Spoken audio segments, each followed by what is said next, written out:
ನೋಡಿ, ನಾವು most important ಏನು ಮಾಡ್ತೀವಿ ಅಂದರೆ, ನಾವೇನೇ ಮಾಡಿದ್ರು ದಿನದಲ್ಲಿ ಕಂಪ್ಲೇಂಟ್ ಮಾಡ್ತೀವಿ.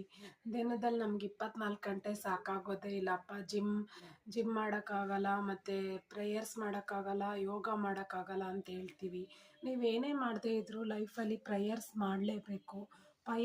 ಪ್ರಯರ್ಸ್ ಒಂದು ಪಾಸಿಟಿವ್ ಥಾಟ್ನ ಕ್ರಿಯೇಟ್ ಮಾಡುತ್ತೆ. ನಮ್ಮ ಜೀವನದಲ್ಲಿ ಮೋಸ್ಟ್ ಇಂಪಾರ್ಟೆಂಟ್ ಥಿಂಗ್ ಅಂದರೆ ಪ್ರೇಯರ್. ಯಾವಾಗ ನೀವು ಭಗವಂತನಿಗೆ ನಮಸ್ಕಾರ ಮಾಡ್ತೀಯ, ನಮ್ಮ ಜೀವನದಲ್ಲಿ ಏನು ಬ್ಯೂಟಿಫುಲ್ ಥಿಂಗ್ಸ್ ಕೊಟ್ಟಿದೆಯಾ ಅದೆಲ್ಲ ನಿನ್ನಿಂದಾನೆ ಅಂತ ಒಂದು ಪಾಸಿಟಿವ್ ಥಾಟ್ಸ್ ಕ್ರಿಯೇಟ್.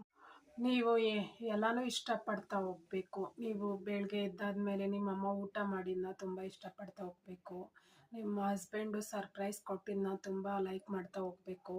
ನಿಮ್ಮ ಅಣ್ಣ ನಿಮ್ಗೆ ಏನಾದರೂ ಗಿಫ್ಟ್ ಕೊಟ್ಟಿದ್ದನ್ನ ನೀವು ತುಂಬ ಗ್ರ್ಯಾಟಿಟ್ಯೂಡಿಂದ ಎಕ್ಸೆಪ್ಟ್ ಮಾಡಬೇಕು. ಸೊ ಇದೆಲ್ಲ ಮಾಡಿದಾಗ ನಾವು ಯಾವುದೇ ಧರ್ಮ ಆಗಿರ್ಬೋದು, ಯಾವುದೇ ದೇವರನ್ನು ನಂಬೋದು, ಆದರೆ ಶಕ್ತಿ ಅಡಕ ಆಗಿರೋದು ಎಲ್ಲ ದೇವರ ಪೂಜೆಯಲ್ಲೂ ದೇವರೊಂದೇ. God is one, but religion is different ಅಂತ ಹೇಳ್ತಾರಲ್ವ, ಆ ಥರ. ಸೊ ನೀವು ಲೈಫಲ್ಲಿ ಏನು ಮಿಸ್ ಮಾಡಿಕೊಂಡ್ರು ಪ್ರೇಯರ್ಸನ್ನು ದೇವರಿಗೆ ಅರ್ಪಿಸೋದು ಮಾತ್ರ ಮಿಸ್ ಮಾಡಬೇಡಿ.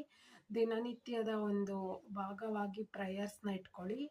ಆವಾಗ ನಿಮಗೆ ಪಾಸಿಟಿವ್ ಆ್ಯಟಿಟ್ಯೂಡ್ ಬರುತ್ತೆ. ಸೊ ಇದಾಗಿತ್ತು ಇವತ್ತಿನ vlog. Suma signing off. Thank you. Bye.